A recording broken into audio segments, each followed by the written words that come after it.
الحمد لله وكفى وسلام على عباده الذين اصطفى أما بعد فأعوذ بالله من الشيطان الرجيم بسم الله الرحمن الرحيم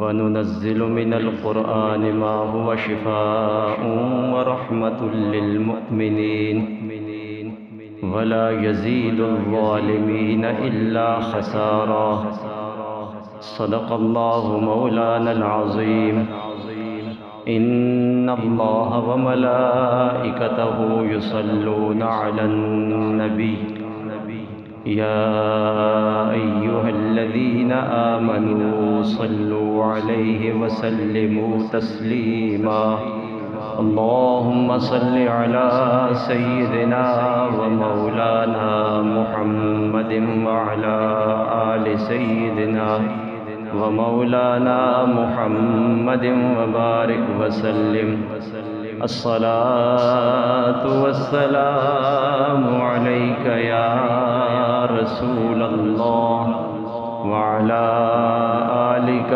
وأصحابك يا حبيب الله الصلاة والسلام عليك يا رحمة للعالمين وعلى آلك وأصحابك يا شفيع المذنبين.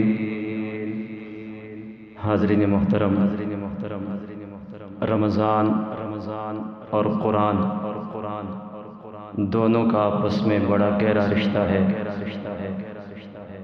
یہ مقدس کلام اسی ماہ مبارک میں نازل کیا گیا، اس لیے بڑی کثرت کے ساتھ قرآن حکیم کی تلاوت ماہ رمضان المبارک میں کی جاتی ہے. دن کو بھی قرآن پڑھا جاتا ہے، رات کو نماز تراویح میں بھی کوشش کی جاتی ہے قرآن حکیم کو سننے کی. قرآن حکیم اللہ رب العزت کا وہ مقدس بابرکت اور آخری کلام ہے جو اس نے اس امت کو عطا فرمایا ہے، اور ہمارے لیے اس میں ہر وہ خیر، ہر فلاح، ہر بھلائی موجود ہے جس کو قیامت تک کے لیے امت مسلمہ کی ضرورت ہے. قرآن کسی ایک دور کے تقاضوں کو پورا نہیں کرتا، بلکہ یہ وہ جامع کلام ہے کہ قیامت تک ہر دور کی ہر ضرورت کا حل قرآن کے اندر موجود ہے. اگر ہم اس کے ساتھ وہ تعلق اور وہ رشتہ قائم کریں تو قرآن ہماری ساری ضرورتوں کو پورا کرتا ہے. آپ حضرات کے سامنے جو چند مقدس الفاظ تلاوت کیے، پروردگار عالم ارشاد فرماتا ہے وَنُنَزِّلُ مِنَ الْقُرْآنِ مَا هُوَ شِفَاءٌ وَرَحْمَةٌ لِّلْمُؤْمِنِينَ. ہم قرآن میں وہ چیز نازل کرتے ہیں جو مومنوں کے لیے شفا بھی ہے اور مومنوں کے لیے رحمت بھی ہے. قرآن کے اندر شفا ہے، قرآن کے اندر رحمت ہے، اور یہ شفا بھی مومنوں کے لیے ہے اور رحمت بھی مومنوں کے لیے ہے. اب یہاں پہ یہ تو بیان فرمایا کہ قرآن شفا ہے، لیکن یہ بیان نہیں فرمایا کس بیماری کی شفا ہے. اس کو مطلق رکھا ہے، شفا کا ذکر ہے، ساتھ اس بیماری کا ذکر نہیں جس کے لیے شفا ہے. ہمارے علماء تفسیر نے بیان فرمایا ہے، مطلق رکھ کے یہ بتا دیا ہے کہ بیماری کوئی بھی ہو، چاہے وہ جسمانی ہو چاہے روحانی ہو، قرآن ہر بیماری کی شفا ہے. اگر کسی ایک بیماری کا ذکر کر دیا جاتا تو پھر بات مقید ہو جاتی کہ قرآن صرف اس ایک بیماری کی شفا ہے. جب اللہ رب العزت نے کسی ایک بیماری کا ذکر نہیں کیا، مطلق لفظ شفا کو استعمال فرمایا ہے، تو اس کا مطلب یہ ہے کہ کوئی بھی بیماری ہو، چاہے وہ جسمانی ہو یا روحانی ہو، قرآن ہر بیماری کی شفا ہے۔ اب یہ دعویٰ قرآن کا ہے، علاج نہیں فرمایا کہ یہ علاج ہے۔ اگر علاج کا لفظ ہوتا تو ذہن میں یہ سوال آ سکتا تھا کہ کیا کسی کو اس علاج سے فائدہ ہوا یا نہیں ہوا، اور علاج میں فائدے کا امکان بھی ہے، بیماری کے بڑھ جانے کا امکان بھی ہوتا ہے۔ بعض اوقات ہم علاج کراتے ہیں، بیماری بڑھ جاتی ہے، کہتے ہیں ڈاکٹر تبدیل کر لو، حکیم تبدیل کر لو، دوا تبدیل کر لو، اس سے شفا نہیں ہو رہی۔ تو علاج میں جہاں درست ٹھیک ہونے کا امکان ہے، بیماری کے بڑھ جانے کا امکان بھی ہوتا ہے، لیکن لفظ شفا استعمال فرما کے بتا دیا، قرآن کے ساتھ تعلق قائم کرو گے، علاج نہیں کرے گا بلکہ یہ تمہیں شفا عطا فرما دے گا۔ اب یہاں پہ پھر بیماری کے بڑھ جانے کا امکان نہیں ہے۔ قرآن کے اس دعوے سے کہ یہ شفا ہے، ذہن میں یہ سوال پیدا ہوتا ہے کیا کسی کو شفا دی بھی ہے کہ نہیں؟ تو قرآن زبان حال سے جواب دیتا ہے کہ اگر میری شفا دیکھنا چاہتے ہو تو ذرا صہیب رومی سے پوچھ لو، بلال حبشی سے پوچھ لو، سلمان فارسی سے پوچھ لو، بدر والوں سے پوچھ لو، احد والوں سے پوچھ لو، جنہوں نے میرے ساتھ تعلق قائم کیا ہے، میں نے انہیں کیسی شفا عطا فرمائی ہے۔ قرآن جسمانی بیماریوں کی بھی شفا، روحانی بیماریوں کی بھی شفا ہے۔ ہمیں حکم ہے جب قرآن کی تلاوت کرنا چاہو فَإِذَا قَرَأْتَ الْقُرْآنَ فَاسْتَعِذْ بِاللَّهِ مِنَ الشَّيْطَانِ الرَّجِيمِ۔ پروردگار عالم ارشاد فرماتا ہے کہ جب قرآن پڑھنا چاہو اللہ رب العزت سے پناہ مانگ لو شیطان مردود کے شر سے۔ تو قرآن پڑھنے سے پہلے شیطان مردود کے شر سے بچنے کے لیے پناہ مانگنے کا ہمیں حکم دیا گیا۔ شیطان بہت بڑی بیماری ہے جو وسوسے پیدا کرتا ہے، جو گناہوں کی طرف بندے کو لے کے جاتا ہے، جو نافرمانیوں میں مبتلا کرتا ہے۔ یہ بہت بڑی بیماری ہے، روحانی بیماری۔ پروردگار عالم نے ارشاد فرمایا جب قرآن پڑھنا چاہو اس سے شفا، اس سے پناہ مانگ لو اللہ رب العزت کی، جو تمہیں طرح طرح کے وسوسوں میں، طرح طرح کی بیماریوں میں اور طرح طرح کے نقصان میں مبتلا کرتا ہے۔ اور یہ دشمن ہے، اتنا طاقتور کہ ہم اس کو نہیں دیکھ سکتے، اور یہ ہمیں ہر جگہ سے دیکھ سکتا ہے۔ قرآن حکیم نے بیان فرمایا اِنَّهُ يَرَاكُمْ هُوَ وَقَبِيلُهُ مِنْ حَيْثُ لَا تَرَوْنَهُمْ۔ شیطان اور شیطان کے چیلے تمہیں وہاں سے دیکھتے ہیں جہاں سے تم انہیں نہیں دیکھ سکتے۔ اور سرکار مدینہ صلی اللہ علیہ وآلہ وسلم کا ارشاد ہے یہ بندے کے خون میں، بندے کے جسم میں اس طرح گردش کرتا ہے جیسے خون گردش کرتا ہے، خون کی طرح یہ بندے کے جسم میں گردش کرتا ہے۔ اب اتنا طاقتور دشمن وہ ہمیں ہر جگہ سے دیکھ بھی سکتا ہے، ہم اسے دیکھ نہیں سکتے، خون کی طرح جسم کے اندر موجود ہوتا ہے، طرح طرح کے وسوسے پیدا کرتا ہے۔ بندہ پریشان ہو کے بارگاہ رب العزت میں عرض کرتا ہے مالک، اتنا طاقتور دشمن جسے ہم دیکھ بھی نہیں سکتے، اور حملہ اتنا شدید جس سے ہم بچ بھی نہیں سکتے، ہم کریں تو کیا کریں؟ وہ ارشاد فرماتے ہیں میری پناہ میں آ جاؤ، اگر یہ تمہیں وہاں سے دیکھتا ہے جہاں سے تم اسے نہیں دیکھ سکتے، جب میری پناہ میں آؤ گے تو میں اسے وہاں سے دیکھتا ہوں جہاں سے یہ مجھے نہیں دیکھ سکتا۔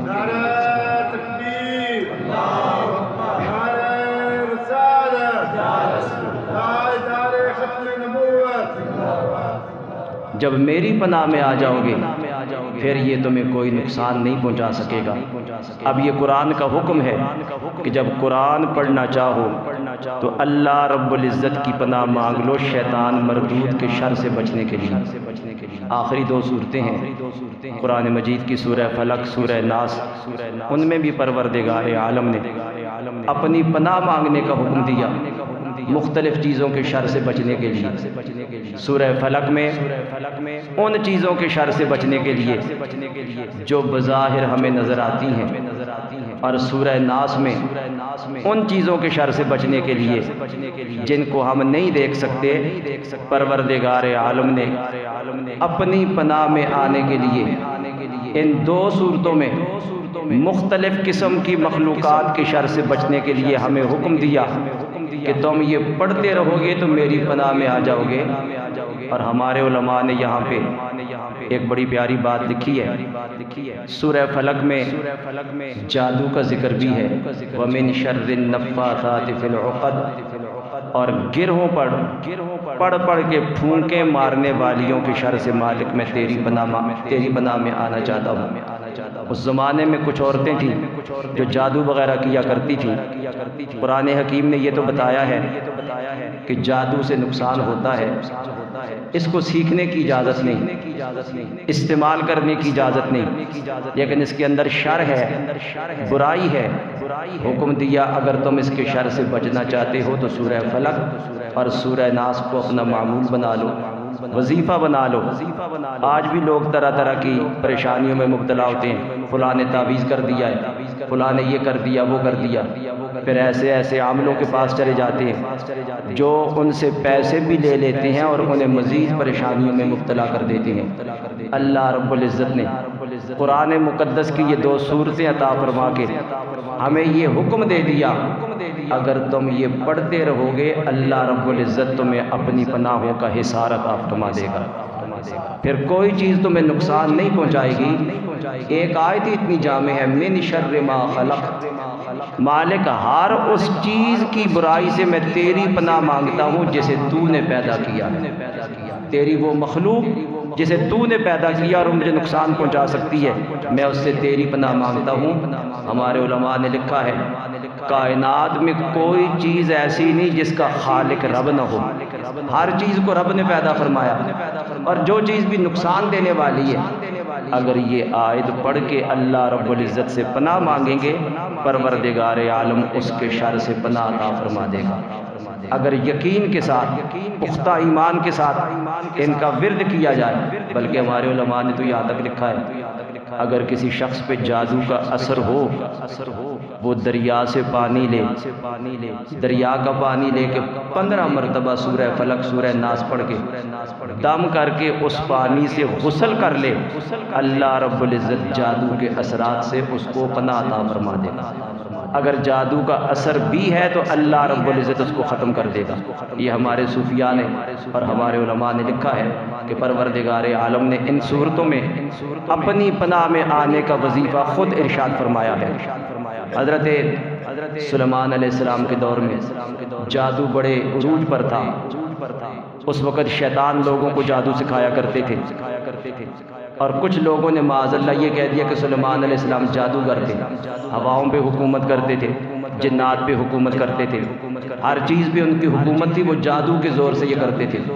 قرآن حکیم نے بتا دیا وما کفر سلیمان ولکن الشیاطین کفروا یعلمون الناس السحر، کہ یہ جادو کا عمل تو کفر ہے، اور حضرت سلیمان علیہ السلام نے کفر نہیں کیا، یہ شیطان کفر کیا کرتے تھے جو لوگوں کو جادو سکھایا کرتے تھے۔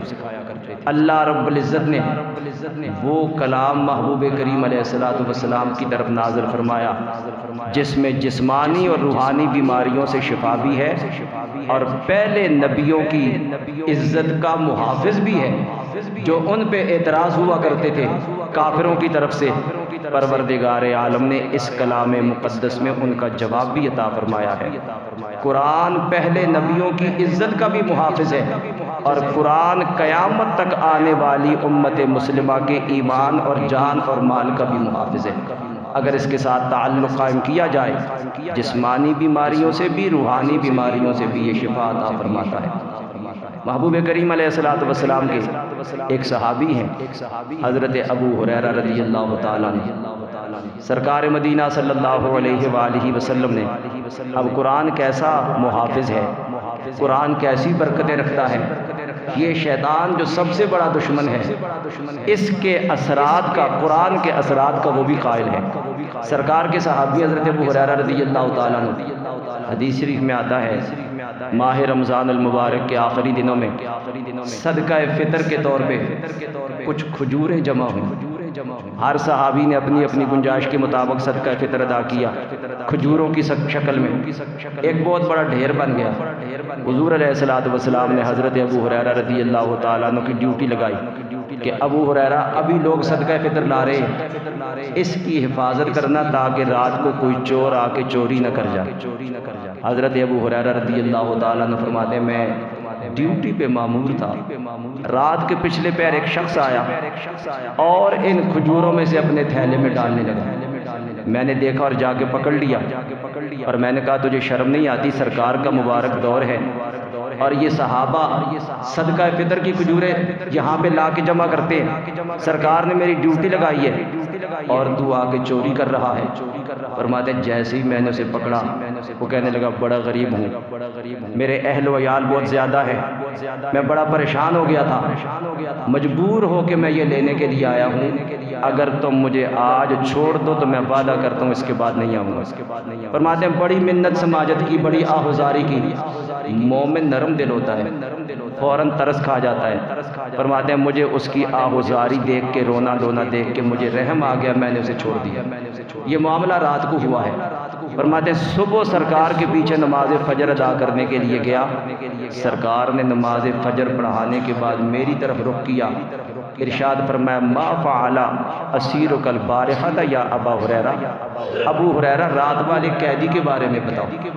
اب سرکار اپنے کاشانہ اقدس میں ہے، کھجوروں کا ڈھیر کسی اور جگہ ہے، ڈیوٹی پہ حضرت ابو ہریرہ مامور ہیں، اور جو کچھ رات کو ہو رہا ہے نگاہ نبوت سے پوشیدہ نہیں ہے، سرکار دیکھ رہے ہیں۔ فرمایا ابو ہریرہ رات کے قیدی کے بارے میں سناؤ۔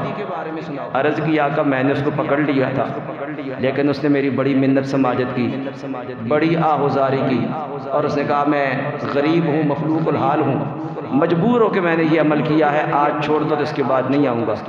سرکار نے فرمایا وہ بڑا جھوٹا ہے، آج پھر آئے گا۔ جو ہو چکا محبوب وہ بھی جانتے ہیں، اور جو ہونے والا ہے محبوب وہ بھی جانتے ہیں۔ تو دانا ما کانا و ما یکون ہے، مگر بے خبر دیکھتے ہیں۔ جو خود بے خبر ہیں انہوں نے معاذ اللہ نبی کو بھی بے خبر سمجھ لیا کہ ہم نہیں دیکھتے تو وہ بھی نہیں دیکھتے، ہمیں علم نہیں تو انہیں بھی علم نہیں۔ یہ وہ علم ہے جس کو اہل سنت ما کان و ما یکون کہتے ہیں، کہ جو ہو چکا رب کی عطا سے سرکار وہ بھی جانتے ہیں، اور جو ہونے والا ہے رب کی عطا سے محبوب وہ بھی جانتے ہیں۔ سرکار نے فرمایا وہ پھر آئے گا۔ فرماتے ہیں دوسری رات میں پھر کھڑا تھا، محبوب کے فرمان کے مطابق وہ پھر آ گیا، پھر کھجوریں ڈالنے لگا، میں نے پھر پکڑ لیا۔ اس نے کہا آج چھوڑ دو پھر نہیں آؤں گا۔ میں نے کہا تجھے آج نہیں چھوڑوں گا، تو کل بھی وعدہ کر کے آ گیا تھا لیکن تو پھر آ گیا ہے۔ کہنے لگا آج پکا وعدہ کرتا ہوں، آج چھوڑ دو نہیں آؤں گا۔ فرماتے میں نے پھر چھوڑ دیا۔ صبح پھر سرکار کی خدمت میں حاضر ہوا، سرکار نے پھر پوچھا رات والے قیدی کے بارے میں سناؤ۔ عرض کی آقا آج اس نے پکا وعدہ کیا کہ اس کے بعد نہیں آئے گا۔ آپ نے فرمایا بڑا جھوٹا ہے، وہ پھر آئے گا۔ فرماتے ہیں تیسری رات میں نے پکا تہیہ کر لیا کہ آج اسے نہیں چھوڑوں گا۔ فرماتے ہیں جیسے ہی آیا میں نے پھر پکڑ لیا۔ اس نے بڑی میری منت سماجت کی، میں نے کہا تجھے آج نہیں چھوڑتا، تو بڑا جھوٹا ہے، بار بار وعدہ کرتا اور بار بار آ جاتا ہے۔ جب اس نے دیکھا کہ آج جان چھوٹنے والی نہیں، کہنے لگا ابو ہریرہ اگر آج چھوڑ دو تو میں ایک ایسا وظیفہ بتا دیتا ہوں جو تمہیں ڈیوٹی سے اور پہرے سے بے نیاز کر دے، پھر تمہیں ڈیوٹی کی ضرورت نہیں پڑے گی، پہرے کی ضرورت نہیں پڑے گی، اگر چھوڑ دو تو ایسا وظیفہ بتاتا ہے۔ آپ نے فرمایا بتاؤ کون سا وظیفہ ہے؟ کہنے لگا رات کو سونے سے پہلے آیت الکرسی پڑھ لیا کرو، اللہ رب العزت تمہاری جان و مال کی حفاظت کے لیے فرشتوں کی ڈیوٹی لگا دے گا۔ تمہیں پھر پہرے کی ضرورت نہیں، آرام سے سو جایا کرو، آیت الکرسی پڑھ لیا کرو۔ فرماتے ہیں اس نے یہ بتایا تو میں نے اسے چھوڑ دیا۔ صبح جب سرکار کی خدمت میں پھر حاضر ہوا، سرکار نے وہی سوال جواب کیا۔ میں نے عرض کی آقا رات کو اس نے ایک وظیفہ بتایا ہے، میں نے اسے چھوڑ دیا ہے۔ سرکار نے فرمایا تھا بڑا جھوٹا لیکن وظیفہ سچا بتا دیا، ہے بڑا جھوٹا لیکن جو وظیفہ بتایا یہ سچا ہے۔ پھر پوچھا ابو ہریرہ جانتے ہو وہ کون تھا جو 3 راتوں تک آتا رہا؟ عرض کی اللہ و رسولہ عالم، اللہ اور اس کا رسول جانے، مجھے کیا پتا وہ کون تھا؟ سرکار نے فرمایا وہ شیطان تھا جو 3 راتوں تک آ کے تیرے ساتھ بات کرتا رہا اور جاتے وظیفہ بتا کے گیا ہے، وہ شیطان تھا۔ تو معلوم ہوا قرآن وہ مقدس کتاب ہے، اور قرآن کا فیض یہ ہے، قرآن کی برکتیں یہ ہیں کہ جو ہمارا سب سے بڑا دشمن ہے اس کے فیض اور اس کی برکتوں کا وہ بھی قائل ہے کہ اگر کوئی آیت الکرسی پڑھ لے اللہ رب العزت اس کی حفاظت کا انتظام فرما دیتا ہے۔ تو یہ آیت الکرسی یہ بھی قرآنی وظائف میں سے ایک وظیفہ ہے۔ سرکار نے ایک صحابی کو مسجد سے باہر تشریف لاتے ہوئے ہاتھ پکڑا، فرمایا کیا میں تمہیں قرآن کی سب سے عظیم آیت نہ بتاؤں؟ عرض کی آقا ضرور بتائیے۔ فرماتے ہیں سرکار نے یہ ارشاد فرمایا اور میرا ہاتھ پکڑے پکڑے مسجد سے باہر تشریف لے آئے۔ ابھی سرکار نے بتایا کوئی نہیں، میں منتظر تھا سرکار ارشاد فرمائیں گے۔ جب آپ نے نہیں بتایا تو میں نے عرض کی آقا آپ نے فرمایا تھا کہ مسجد سے نکلتے وقت میں تمہیں قرآن کی سب سے عظیم آیت بتاؤں گا، تو آقا مجھے بتائیے۔ آپ نے فرمایا قرآن کی سب سے بڑی آیت آیت الکرسی ہے، اس کو پڑھ لیا کرو، اللہ رب العزت تمہیں اس کی برکتیں عطا فرمائے گا۔ بلکہ یہاں تک فرما دیا جو ہر فرض نماز کے بعد آیت الکرسی پڑھنے کو اپنا معمول بنا لے اللہ رب العزت روح قبض ہوتے ہی اسے جنت عطا فرما دے گا، جنت میں داخلے کی سعادت عطا فرما دے گا۔ بڑی برکتوں والی یہ ایک آیت ہے، اگر اس کی برکتوں کا یہ عالم ہے تو پورے قرآن کی برکتوں کا عالم کیا ہوگا۔ قرآن حکیم اپنے اندر برکتیں رکھتا ہے، قرآن حکیم اپنے اندر شفا رکھتا ہے۔ بے شمار آیتیں ہیں جن میں اللہ رب العزت نے بڑی بڑی برکتیں، بڑی بڑی شفائیں رکھی ہیں۔ سورۃ الفاتحہ اس کے ناموں میں ایک نام الشفا بھی ہے کہ یہ پڑھنے سے اللہ رب العزت جسمانی روحانی بیماریوں سے شفا عطا فرما دیتا ہے۔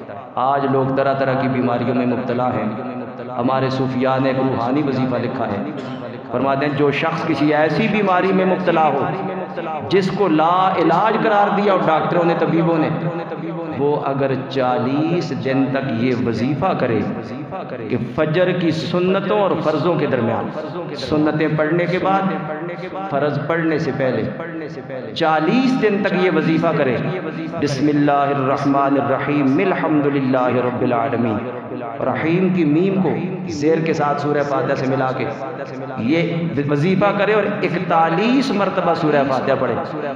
40 دن وظیفہ کرنا ہے، 41 مرتبہ ہر روز پڑھنا ہے فجر کی سنتوں اور فرضوں کے درمیان، اور پڑھ کے اپنے اوپر پھونک مار لے یا پانی کے اوپر دم کر کے کسی ایسے مریض کو پلا دے جس کو ڈاکٹروں نے لا علاج قرار دیا ہو۔ اگر یہ وظیفہ وہ 40 دن تک کرے اور 41 مرتبہ روز اس طریقے سے پڑھے، اور جب پڑھ کے وہ پھونک مار کے پلائے گا اللہ لا علاج بیماریوں سے شفا عطا فرما دے گا۔ اس کا نام الشافیہ بھی ہے، الشفا بھی ہے۔ قرآن کے اندر بڑی برکتیں ہیں، قرآن ہر مرض کا علاج ہے، ہر مرض کی دوا ہے، ہر مرض کی شفا ہے، چاہے روحانی ہو چاہے جسمانی ہو۔ بلکہ قرآن حکیم کے اندر کچھ آیات ہیں، آیات شفا۔ حضرت داتا صاحب رحمۃ اللہ علیہ کے استاد ہوئے ہیں حضرت خواجہ ابو القاسم قشیری رحمۃ اللہ علیہ۔ اب جن کو داتا صاحب اپنا استاد کہہ رہے ہیں، ظاہر ہے وہ کوئی معمولی ہستی تو نہیں ہوں گے، بہت بڑے ولی اور بہت بڑے صاحب کمال بزرگ ہوئے ہیں۔ تصوف میں رسالہ قشیریہ آپ کی مشہور تصنیف بھی ہے، اور حضرت داتا صاحب کے استاد ہیں۔ حضرت داتا صاحب فرماتے ہیں کہ ایک مرتبہ میرے ذہن میں ایک سوال آیا، تو میں نے کہا چلو اپنے استاد گرامی کی خدمت میں جاتا ہوں، جا کے یہ ان سے پوچھتا ہوں۔ فرماتے ہیں میں گیا تو وہ مسجد کے ایک ستون ستون کے سامنے کھڑے تھے. میں نے سمجھا نماز پڑھ رہے ہیں تو نماز سے فارغ ہوں پھر پوچھوں گا. فرماتے ہیں میں جا کے پیچھے کھڑا ہو گیا, ان کی پشت کے پیچھے کھڑا ہو گیا, وہ ستون کے سامنے کھڑے ہیں. تھوڑی دیر کے بعد میں نے سنا وہ ستون کو مخاطب کر کے کہہ رہے ہیں کہ اے ستون, اگر کوئی تجھ سے یہ سوال پوچھے تو اس کا یہ جواب ہے, اگر یہ سوال پوچھے تو اس کا یہ جواب ہے. حضرت داتا صاحب فرماتے ہیں میری حیرت کی انتہا نہ رہی, جو سوال میرے ذہن میں تھا وہ ستون سے مخاطب ہو کے جواب ارشاد فرما رہے ہیں. فرماتے ہیں کہ جب انہوں نے میرے سوال کا جواب دیا میں سمجھ کر نماز نہیں پڑھ رہے, میں فوراً سامنے حاضر ہوا, عرض کی حضور یہ سوال تو میرے ذہن میں تھا. تھوڑا میں نے انہیں پریشان دیکھا تو میں نے پوچھا حضور پریشانی کا سبب کیا ہے؟ فرماتے ہیں میرا بیٹا بیمار ہے اور کافی زیادہ بیمار ہے, علاج کافی کیا اسے شفا نہیں ہوئی, اور پھر خود ہی ارشاد فرمانے لگے مجھے نبی کریم علیہ السلام کی ابھی زیارت ہوئی ہے اور سرکار نے فرمایا ابو القاسم آیات شفا سے اپنے بیٹے کا علاج کیوں نہیں کرتے؟ قرآن مجید کی جو آیات شفا ہیں ان سے اپنے بیٹے کا علاج کیوں نہیں کرتے؟ قرآن مجید میں کچھ آیات ہیں جن میں شفا کا لفظ آیا ہے, اور ہمارے بڑے بڑے محدثین بڑے بڑے مفسرین کرام نے لکھا ہے. امام جلال الدین سیوطی رحمت جیسی ہستی, حضرت شاہ ولی اللہ محدث دہلوی رحمت اللہ علیہ فرماتے ہیں جو آیات شفا کو پڑھے یا کسی تشتری میں کسی پلیٹ میں زعفران سے لکھ کے اور پھر دھو کے کسی ایسے مریض کو پلا دے جس کو ڈاکٹر اور حکیموں نے لا علاج قرار دے دیا ہو, اگر یہ آیات لکھ کے اور دھو کے اسے پلا دو اللہ ہر بیماری سے شفا عطا فرما دے. قرآن مجید میں وہ آیات ہے, میں برکت کے لیے پڑھ دیتا ہوں. ایک آیت 10ویں سپارے میں ہے وَيَشْفِ صُدُورَ قَوْمٍ مُؤْمِنِينَ, ایک 11ویں سپارے میں ہے. پروردگار عالم فرماتا ہے یا ایھا الناس قد جاءتکم موعظۃ من ربکم وشفاء لما فی الصدور, ایک 14ویں سپارے میں ہے فیہ شفاء للناس, ایک 15ویں سپارے میں ہے جو ابھی خطبے میں پڑھی ہے وَنُنَزِّلُ مِنَ الْقُرْآنِ مَا هُوَ شِفَاءٌ وَرَحْمَةٌ لِّلْمُؤْمِنِينَ, ایک 19ویں سپارے میں ہے وَإِذَا مَرِضْتُ فَهُوَ يَشْفِينِ, اور ایک 24ویں سپارے میں ہے قُلْ هُوَ لِلَّذِينَ آمَنُوا هُدًى وَشِفَاءٌ. یہ 6-7 آیتیں بنتی, تقریباً 6 بنتی ہیں. ہمارے علماء نے لکھا ہے اگر کوئی کسی لا علاج بیماری میں مبتلا ہو اور ان آیات کو زعفران پہ کسی پلیٹ پہ لکھے زعفران سے اور دھو کے مریض کو پلا دے, ایسے مریض کو جس کو ڈاکٹروں نے لا علاج قرار دے دیا ہو, اللہ ان کی برکت سے اسے شفا عطا فرما دے گا. اور حضرت داتا گنج بخش رحمت اللہ علیہ فرماتے ہیں میرے استاد گرامی حضرت خواجہ ابوالقاسم قشیری رحمت اللہ علیہ نے فرمایا مجھے سرکار مدینہ صلی اللہ علیہ وآلہ وسلم کی زیارت ہوئی اور سرکار نے ارشاد فرمایا ابوالقاسم اپنے بیٹے کی صحت کے لیے کیوں پریشان ہوتے ہو, آیات شفا سے اس کا علاج کیوں نہیں کرتے؟ تو قرآن اپنے اندر بڑی برکتیں رکھتا ہے, شفائیں رکھتا ہے. اگر ہم اس کے ساتھ تعلق قائم کر لیں, اس نظریے کے ساتھ نہیں کہ قرآن کوئی طب کی کتاب ہے, قرآن تو اللہ رب العزت کا پیغام ہے, قرآن کتاب ہدایت ہے. جو اس کے ساتھ تعلق قائم کرے یہ اسے ہدایت کی روشنی عطا فرماتا ہے, اپنے رب کا قرب عطا فرماتا ہے. لیکن پروردگار عالم نے اس میں شفا بھی رکھی ہے. آج بڑی دنیا ڈپریشن کا شکار ہے, مختلف قسم کی پریشانیوں میں لوگ مبتلا ہیں. ہمارے صوفیاء نے لکھا ہے اگر کوئی ایسی بیماری میں مبتلا ہے, ہر وقت پریشان رہتا ہے, مسائل میں گھرا رہتا ہے, وہ کثرت کے ساتھ یہ آیت پڑھا کرے حسبنا اللہ ونعم الوکیل, اللہ ہمارے لیے کافی ہے اور اللہ بہترین کارساز ہے. اگر وہ کثرت کے ساتھ پڑھتا رہے گا رب سے ڈپریشن کے مرض سے شفا عطا فرما دے. بے خوابی میں لوگ مبتلا ہیں, بلکہ اب تو اللہ معاف فرمائے یہ بیماری ایسی بڑھ گئی ہے لوگ باقاعدہ اس کے لیے گولیاں کھاتے ہیں, دوائیاں کھاتے ہیں اور پھر بھی رات کو نیند نہیں آتی, پریشان رہتے ہیں. ایک آیت ہے اور آیت یقیناً آپ سب کو آتی ہوگی لیکن کبھی اس حوالے سے توجہ نہیں کی. ہمارے علماء نے لکھا ہے جو مرض بے خوابی میں مبتلا ہو وہ رات کو بستر پہ جب سونے کے لیے جائے یہ آیت پڑھ لے ان اللہ وملائکتہ یصلون علی النبی یا ایھا الذین آمنوا صلوا علیہ وسلموا تسلیما. یہ آیت پڑھ لے اور اس کے بعد درود شریف آسانی کے ساتھ جتنا پڑھ سکتا ہے، 1 مرتبہ پڑھے، 3 مرتبہ پڑھے، 5 7 11 مرتبہ جتنا پڑھ سکتا ہے، یہ پڑھ کے وہ اپنے بستر پہ لیٹ جائے، انشاءاللہ بے خوابی کے مرض میں کبھی مبتلا نہیں ہوگا۔ اللہ رب العزت سکون کی نیند اسے عطا فرمائے گا۔ یہ ان لوگوں سے پوچھے جن کو رات کو نیند نہیں آتی، پھر دن کو ان کی کیا حالت ہوتی ہے۔ وہ بڑے بڑے ڈاکٹروں کے پاس جاتے ہیں، علاج کراتے ہیں۔ یہ ایک روحانی علاج ہے جو ہمارے صوفیاء نے لکھا ہے اور ہمارے بزرگوں نے یہ بھی لکھا ہے، اگر کہیں آگ لگ جائے اور آگ بجھانے کی کوشش کی جا رہی ہے، بجھتی نہیں، بڑھتی جا رہی ہے، تو ہمارے صوفیاء نے لکھا ہے کہ اگر 40 کنکریاں لے کے ہاتھ میں سورہ والضحیٰ پوری پڑھ کے پھونک کے وہ کنکریاں آگ پہ ڈال دی جائیں، آگ کی طرف پھینک دی جائیں، اللہ اس کی برکت سے آگ کو بجھا دے گا، آگ بجھ جائے گی۔ اگر 40 کنکریوں پہ سورہ والضحیٰ ایک دفعہ پڑھ کے وہ کنکریاں آپ آگ کی طرف پھینک دیں، اللہ اس کی برکت سے آگ کو بجھا دے گا۔ بے شمار برکتیں ہیں، قرآن حکیم کی مختلف آیات اپنے اندر بڑی عجیب و غریب برکتیں رکھتی ہیں۔ کئی لوگوں کے گھروں میں چیونٹیاں نکل آتی ہیں، مختلف کیڑے مکوڑے نکل آتے ہیں، وہ پریشان رہتے ہیں کہ یہ چیونٹیاں ختم نہیں ہو رہی۔ ہمارے علماء نے لکھا ہے سورہ نمل کی یہ آیت، یا ایھا النمل ادخلوا مساکنکم لا یحطمنکم سلیمان وجنودہ وہم لا یشعرون۔ حضرت سلیمان علیہ السلام جب وادی نمل سے گزرے، ایک چیونٹی نے کہا تھا کہ ایک چیونٹیوں اپنی بلوں میں داخل ہو جاؤ، کہیں سلیمان علیہ السلام اور ان کا لشکر بے خبری میں تمہیں کچل نہ دے۔ اگر یہ آیت کسی کاغذ پہ لکھ کے چیونٹیوں کی بل کے پاس رکھی جائے، وہ ساری چیونٹیاں مکان چھوڑ کے اپنی بل میں داخل ہو جائے گی۔ اللہ رب العزت نے اس کے اندر یہ تاثیر رکھی ہے۔ اگر کوئی علاج کارگر ثابت نہیں ہوتا، چیونٹیاں ختم نہیں ہوتی، تو یہ آیت لکھ کے ان کی بل کے قریب رکھ دو، اللہ رب العزت اس کی برکت سے چیونٹیوں کو اپنی بلوں میں داخل کر دے گا۔ اور بھی قرآن حکیم اپنے اندر بڑی برکتیں رکھتا ہے۔ ضرورت اس چیز کی ہے ہم قرآن سے اپنا تعلق قائم کریں، تعلق پختہ کریں۔ اللہ رب العزت نے شفا بھی رکھی ہے، اور ہمارے علماء نے لکھا ہے نماز کے اندر شفا ہے، قرآن کے اندر شفا ہے، صدقے کے اندر شفا ہے۔ آج مختلف بیماریوں میں لوگ مبتلا ہیں، بلکہ پوری قوم ہی کسی نہ کسی مرض میں مبتلا ہے۔ بڑا علاج کرا کے تھک کے، بڑی دوائیاں کھا کے تھک کے، لیکن جو روحانی علاج ہے اس کی طرف توجہ نہیں ہے۔ اگر کوئی چاہتا ہے کہ اللہ رب العزت جسمانی اور روحانی بیماریوں سے شفا عطا فرمائے، اپنے آپ کو نماز کا پابند بنا لے۔ رب نے نماز میں شفا رکھی ہے۔ اپنے آپ کو قرآن کی تلاوت کا پابند بنا لے۔ قرآن تو بڑی برکتوں والی کتاب ہے۔ روم کے بادشاہ نے حضرت فاروق اعظم رضی اللہ تعالیٰ عنہ کو خط لکھا کہ میرے سر میں ہمیشہ درد رہتا ہے اور مجھے آرام نہیں، افاقہ نہیں ہوتا۔ بڑا علاج کرایا، بڑے بڑے قابل حکیم اور طبیب آئے، لیکن میرے سر کا درد ٹھیک نہیں ہو رہا۔ اگر آپ کے پاس کوئی علاج ہو، آپ نے ایک ٹوپی اسے بھیجی، فرمایا سر پہ پہن لو۔ وہ ٹوپی سر پہ رکھے، درد میں افاقہ ہو جائے، اور ٹوپی اتارے پھر درد شروع ہو جائے۔ وہ بڑا حیران ہوا کہ ٹوپی کے اندر کیا چیز ہے۔